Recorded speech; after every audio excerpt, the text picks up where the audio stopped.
So most of us have been there. We slept funny, we slept in a new bed, we had a new pillow, we woke up and suddenly we couldn't turn our neck without sharp stabbing pain somewhere in this area. As a practitioner, a lot of times I see these walk through my door and it can be concerning, like it can be intense.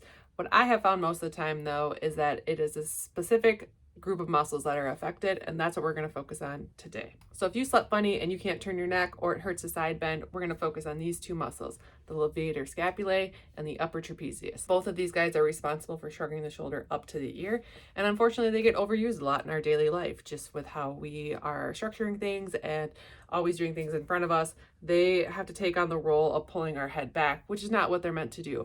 But then they're exacerbated, they're overused, then we sleep funny, throw them into a position that we either conk out or we're tossing and turning all night. Either way can get you. And these guys kind of get tight and sore on us. So here are 4 exercises that are easy to do, especially when you're in the super acute, flared up, hurts to move stage. First one we're going to do, the levator scap stretch. So we're going to work on this muscle that attaches basically up at the base of your skull and down into that shoulder blade where a lot of people feel that knot that they just can't get rid of. So whatever side is affected, I'm going to demo that it's my right side. Turn my head off at about 45 degrees. Then you're going to tip your nose down towards your armpit as far as you can.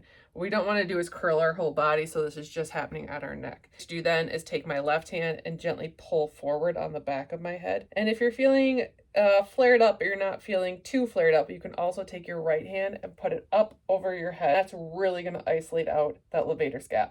I like to hold here and then exhale, pull a little bit further, relax. If you need to, you can come fully out of the motion, or you can just hold in a slightly different range of motion for 5 seconds, bring it back down. You can also just hit and hold this position. If this feels good to you, just hang out there for 30 to 45 seconds. What it should not be doing is making anything numb, tingly, and we don't like sharp or stabbing qualifiers. So it should just be a nice, gentle pull through that whole area that makes you feel better when you're done with it.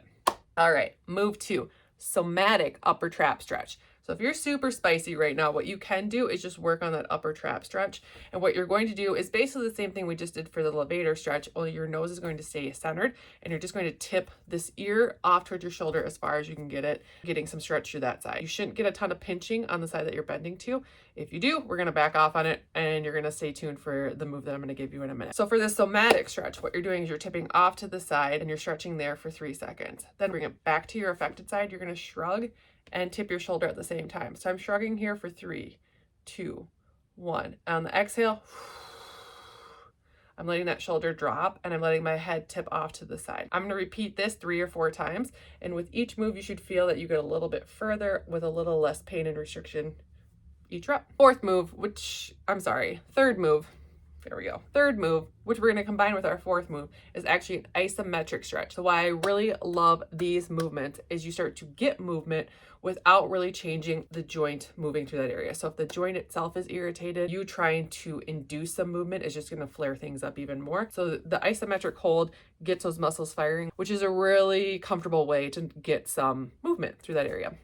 How many times did I say movement? I don't know. So for upper trap stretch, the whole part of this is that you are going to be trying to move into the motion that's kind of blocked and irritated right now, but you're not actually going to fully move into that motion because you're going to be pushing into your hand.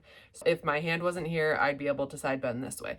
And then with my hand, what I'm doing is pushing up and across, trying to block that movement. So I am gently pushing in to this range of motion here, and I'm holding 5, 4, 3, 2, 1. Then when I stop pushing, I should be able to get a little bit further.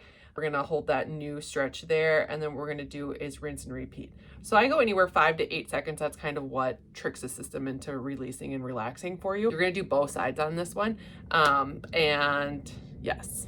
Then the last one we're going to do is rotation. So if it hurts you to rotate into this motion, what you're going to do is, again, you're going to be pushing against your own rotation that you're trying to make happen here. So you're going to be pushing into your own hand. 5, 4, 3, 2, 1.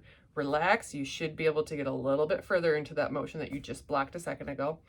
Repeat on both sides because it's going to be good. You're going to get that neuro input. If you have a time constraint, do the side that hurts and is affected. If you have 5 minutes or so, that's what it just took us to get through this video. Do both sides. Repeat that as necessary throughout the day, especially if you start to feel things tightening back up. Remember, movement is your best friend. So let me know in the comments below. Did this help you? You're going to keep it in mind for the next time you sleep funny. And let me know if you guys have any questions. Thanks for fumbling through this first YouTube video with me.